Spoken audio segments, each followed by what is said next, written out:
hey, I need you to keep all the kids so I can go out and take a minute because it's been the longest day of my life and I am done. And I've done that before, so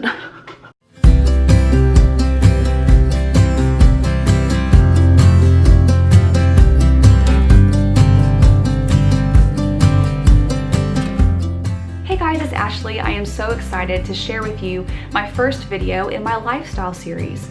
And today I wanted to talk about a very important topic to me, and that's the topic of marriage. I think if we're all being honest, we could say that none of us feel equipped to talk about marriage or to give marriage advice or to say, this is what you should do in your marriage, because we all know deep down how much we've messed up as spouses. I think if we're all honest, and we know how much we struggle, or we know the conversations and the situations that happen in our homes that no one else would really know about.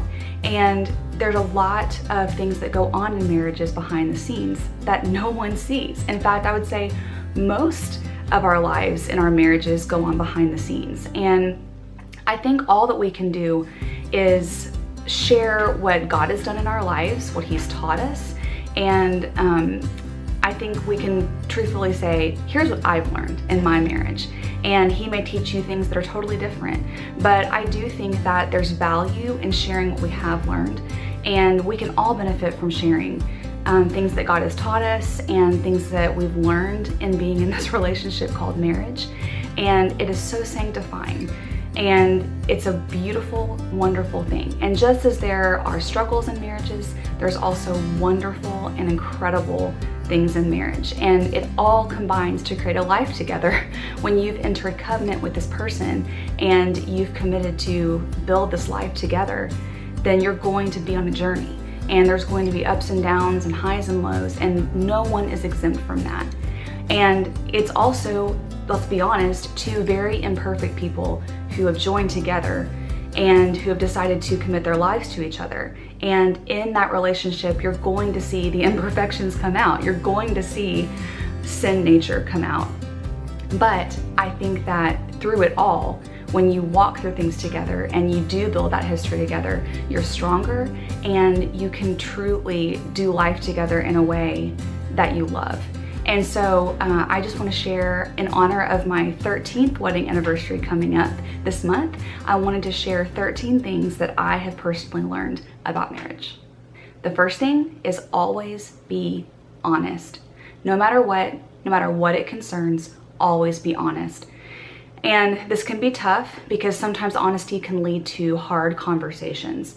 And I think what you have to do is you have to commit to receive honesty from your spouse without getting defensive and without automatically taking offense. And you know, your honesty could involve anything from what your needs are. You know, seasons and chapters change in your life, and so your needs could change. And in fact, I think it's inevitable they will always change. And so having that open communication and honesty about what your needs are is super, super healthy. And there's a variety of needs that we have in our marriage. It can range from your physical needs in a relationship, how shared responsibilities should happen around the house. I think you need to be honest when you feel resentment starting to take root in your heart, because the worst thing you can do is to try to stuff that down and to not be honest about your frustrations or things that you might start to feel resentful about, because those things will inevitably grow. And so being honest is a gift to each other. And I think when you realize, you know, I need to be thankful that this person is being honest with me. As hard as it is to maybe hear the honesty, it's a gift that they are taking the time to sit down and be honest with me, because that means that they want me to really know their heart. And I think committing to be a safe place for each other is one of the best gifts that you can give. The next thing is that if you have messed up in a big way or a very little way, and all the little ways in between, be honest and own it. Take ownership of your mistakes. Do not make excuses for your mistakes, and just come out and say it.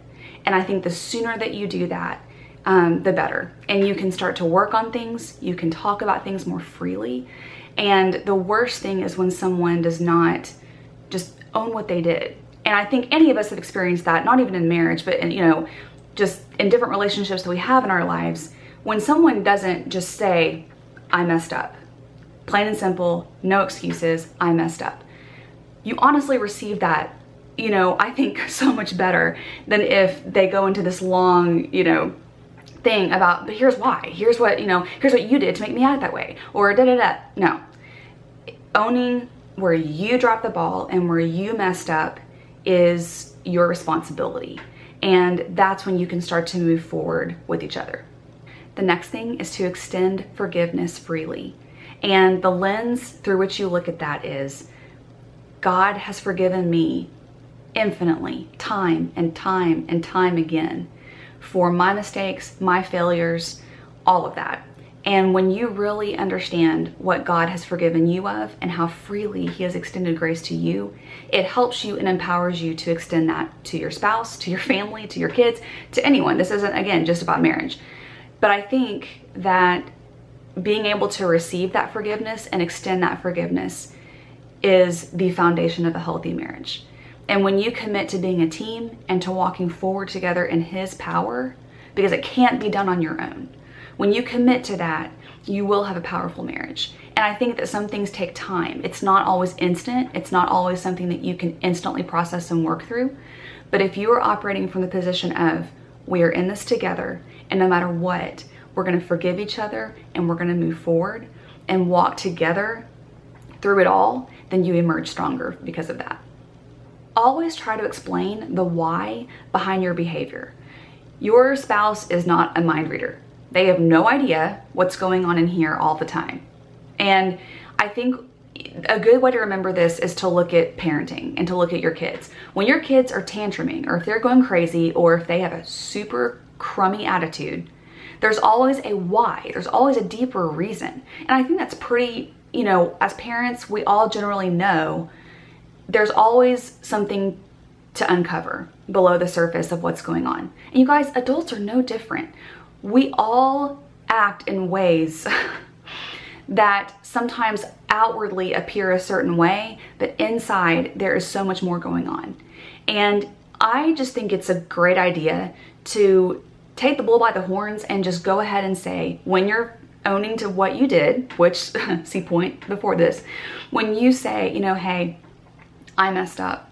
I had a really bad attitude. I should not have talked to you that way. Whatever the case may be. Not that you are making an excuse. I think it's important to separate the two and to own what you did and say, I don't have an excuse. That was a horrible response, or that was a horrible mistake, whatever. But I think in the context of the right conversation, explaining why is invaluable, because then they understand better. And that's happened countless times for me with not only my kids, but with Kurt as well. Us talking, and I may say, I think this is why I acted that way about this. And it's helpful to me to sort through those feelings and those reasons with him. And he will usually say, that makes sense. I get that.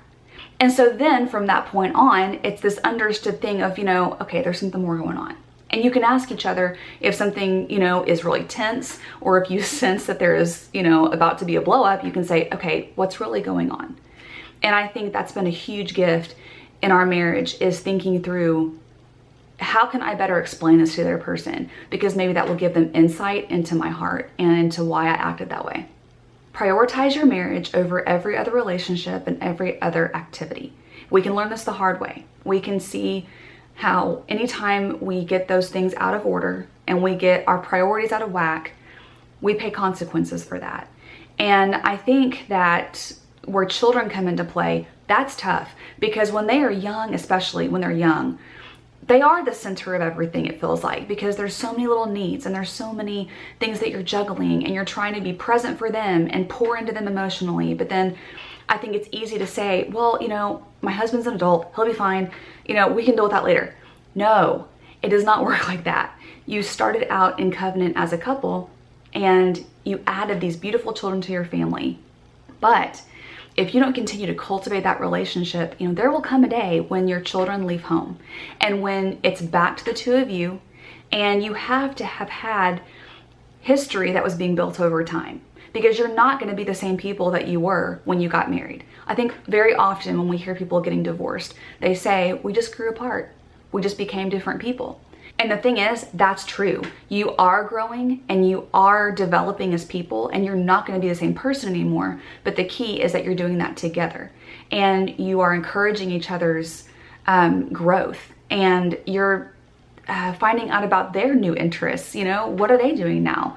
Encouraging each other as a couple is key to being the parents that you need to be, and all the other hats that we wear.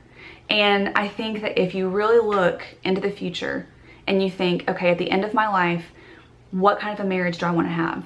When this person, it's horrible to think about, you guys, but when this person is dying, when my spouse is about to pass away, what do I want to be able to look back and say about our marriage? And what's going to be the state of that relationship then at that point in time? And so what you have to do is you have to work backwards, and you have to say, I'm going to take those steps now, today, to create the future that I want. And I think that's become such a huge theme in my life recently, is looking into my future. I'm about to turn 35, and I don't think anyone might categorize 35 as like true midlife, you know, or whatever. But for me, I think that lately it's just been on my mind a lot. You know, what am I doing now to prepare for the future? You know, looking into my life, you know, many years from now.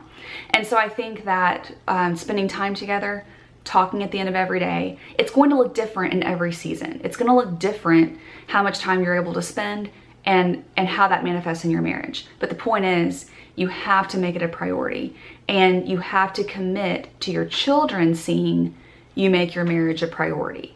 So it's not only a gift to each other, but it's a gift to those around you when you have created a strong relationship that can stand on its own without children and without distractions and without other things. Because we can get so busy that we forget the state of our marriage, and we really need to take stock of where things are and what we need to change and implement better as a couple. Because the gift is that you are growing together, and you will look back at the end of your life and say, they were my person. They were with me every step of the way, through good times and in bad. We had each other's back. And that can only be cultivated and developed with spending time together. Satan hates marriage. He hates it. He hates healthy, happy marriages, and he especially hates marriages and families that are committed to serving the Lord and being in his will. And it's not a matter of if, it's a matter of when Satan will attack your marriage in some way. It will look different for every couple, but it will happen. Marriage was instituted by God, and it is a mirror of the relationship between Christ and us as his church. Satan hates that. He hates anything that will sanctify us, that will grow us spiritually, that has the potential to further kingdom work and to influence people for Christ. He hates it, and he will do anything that he can to annihilate and destroy both you personally and your marriage relationship. And that's why it is so important to set boundaries and to recognize that no one is exempt. No one is exempt from temptation, from being in a weak or vulnerable state of mind to where your mind goes places that you didn't think it would ever go. No one is exempt from those moments. And if you understand that you have to place safeguards there and boundaries, both spiritually and practically, the sooner you realize that, the stronger your marriage will be. And you have to understand that this is a battle. This is a war, and it's a daily battle for the state of your mind and the state of your marriage. And so fighting back is vital. You will not do well if you're not actively fighting against what we know are very specific schemes from our enemy. And when you know that he is attacking you, you can call it for what it is. And you can say, this is spiritual warfare, and I refuse to let him win. I will stand with my spouse in the marriage covenant that he has given me, and I'm going to fight back. And again, boundaries are so important, but the sooner you realize that, and you realize that no one is exempt from that, then you can take the measures that you need to take, and you can just be so much more aware. Respond to God's conviction immediately. When you sense in your spirit that something's not right, that your attitude is bad, that you shouldn't have a certain attitude about something, if there's a thought pattern that's emerging in your life that you need to fix that could take root and could cause issues in your marriage, obey his voice. God is a loving Father, and he is looking down on the entire scope of our lives. He can see all of it. We can't. But he knows, he has outlined in his word ways to keep us safe. Just like we put fences around our swimming pools. Just like we will teach our children, obey my voice. When you hear my voice, you obey. Why do we do that? Because if they run out in front of a moving car, you want them to instantly respond to your voice. When you call out to stop, you want them to stop for their safety and for their well-being. And again, this does not just apply in marriage. This is across the board in our lives. Learning to hear God's voice and to be sensitive to his voice and to obey his voice is honestly the crux of the Christian life. And truly being able to respond in a way that honors him and saying, Lord, I hear your voice and I'm going to deal with it right now. Whatever it is that needs to be dealt with, I'm going to deal with it immediately because I trust you as my Father and I know that you want my best. Be a giver and not a taker. Serve your spouse in whatever way you possibly can. And ideally, your spouse will take on that same attitude. So you are in a, pattern of serving each other. Here's the deal.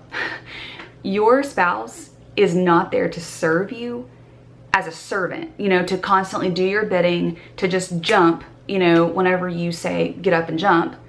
And when they sense that that's the attitude, I think when someone senses that there's an expectation that you need to serve me, they are more reluctant to serve you. Think about it. When you sense that, someone expects you to just get up and do something for them, it makes you reluctant and resentful to serve. But when you sense that the other person is equally just trying to serve you and give, then that makes you want to serve them all the more. And it creates this climate, when it's done right and when both people are operating in that way and from that mindset, it creates a climate that is just really, really sweet. It's just sweet because you want to help the other person and your goal is to make their life easier. And if you observe that your husband comes in the door and has had a really stressful day, or if you can tell by his body language that he's just a little more tense, that's not the time to say, hey, I need you to keep all the kids so that I can go out and take a minute because it's been the longest day of my life and I am done.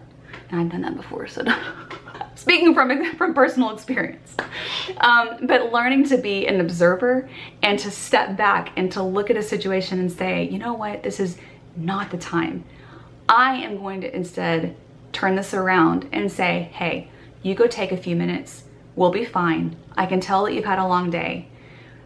Go take a minute and then we'll talk, later. It is not easy to do that, you guys. It's not. And this is a constant work in progress, and you have to train yourself to not be selfish. Think about it. You have to train yourself because our instinct is to be selfish. So I think when you really make an effort to change your thought pattern and to say, how can I serve him? You guys, it changes how they respond. It is such a game changer in how you relate to each other when you're just trying to serve and love each other. And I really think that that's what makes a huge practical difference in the climate of our house, is that we really do try to serve the other and be sensitive and aware to what the other person needs. Find something that you love to do together and cultivate it.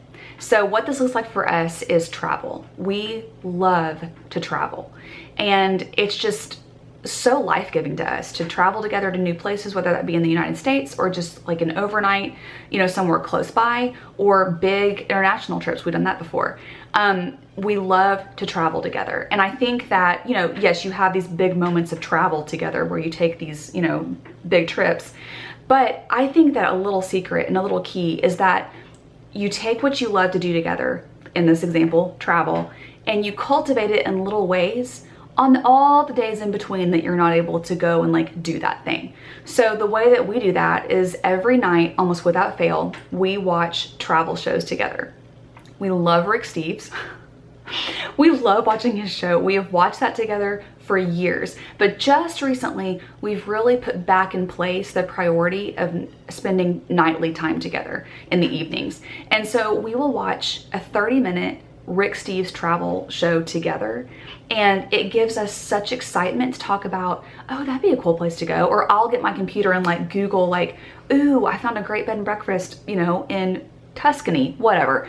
But it just, you talk about it, and it creates this kind of, you know, in between time of cultivating an interest together when you just can't drop everything and go on a trip. I mean, hello, we've got 5 kids and we just can't do that all the time. But what we can do is we can cultivate that interest in the day-to-day.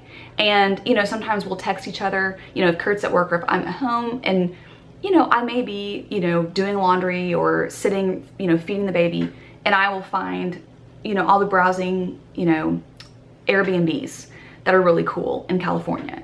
And I'll text him, you know, a link and say, hey, look at this one, this is really cool. And we'll have just this little dialogue about it. And again, it's a reminder that you have a life that is just yours as a couple, and it gives you excitement to talk about something that really interests you both. The next thing is dream together. And I think that this is something kind of along the lines of what I was saying earlier with travel and, you know, what we love to do together. But when you dream together, you are thinking big together, and you're saying to the other person, I want you with me in this thing. I want us to work together to achieve our goals, or, you know, whatever that may be. And I think you not only need to talk about your future, you know, practically, like, hey, what kind of a home would we like to live in? Where do we see ourselves, you know, living in 5 years, whatever, financial goals, things like that. I think those are great to talk about. And yes, you do need to discuss those things, you know, pertaining to your future. But I think that spending time to talk about it emotionally. What do we want our future to be like emotionally, relationally with our kids? How do we see ourselves in grandparenting? You know, if God gives us grandchildren, how do we see, you know, that playing out for us? Do we know the future? Absolutely not. We do not know anything about the future, but having those conversations is exciting, and it gives you a shared sense of purpose. And I think that when you're working towards the same goals, there's a connectedness that is really amazing, and it's cool to see how you each bring something to the table, but you're working towards future goals together, and that's really, really fun. This is very short and to the point, but read The Meaning of Marriage by Tim Keller and also Better Together by Francis Chan and his wife. They are both incredible books that really have shaped how Kurt and I view marriage, and looking at it from the scope of eternity is a game changer. So read those books. Ideally, read them together so you can discuss, but I promise they will change your perspective and really help your marriage.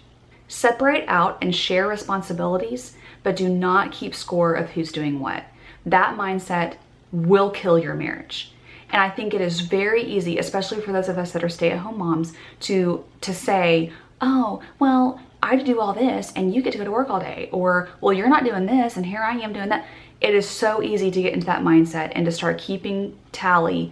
And what that does is it destroys the sense of teamwork.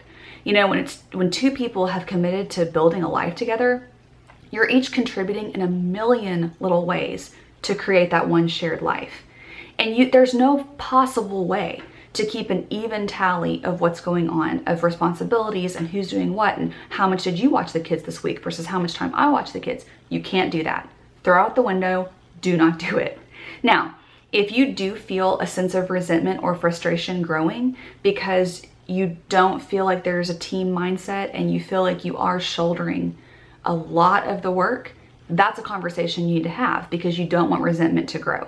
So address, you know, concerns you might have, but make it a habit that you're not keeping score in your head and you're not tallying, you know, for exactly equal responsibilities and jobs and all of that around the house.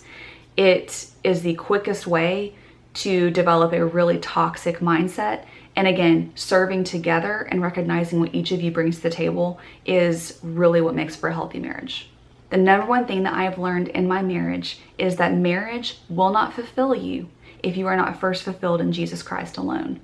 Marriage was not intended to solve your problems, fix your issues, complete you, or save you. Only Jesus Christ can do that. And when both people are working on their individual relationships with Christ, the natural byproduct is that you move towards Him and you also move towards each other. When you are both moving upward towards knowing Christ more and having the mind of Christ, you will move towards each other, and you will align in a shared vision for your family and for your lives, and you will be operating from the same point of view. You are not your spouse's Holy Spirit. You cannot change them. You cannot convict them, and it's not your job to do any of those things. You are responsible for you, and you're responsible for listening to God's voice, for responding to conviction, for apologizing quickly, owning your mistakes, all the things I talked about before.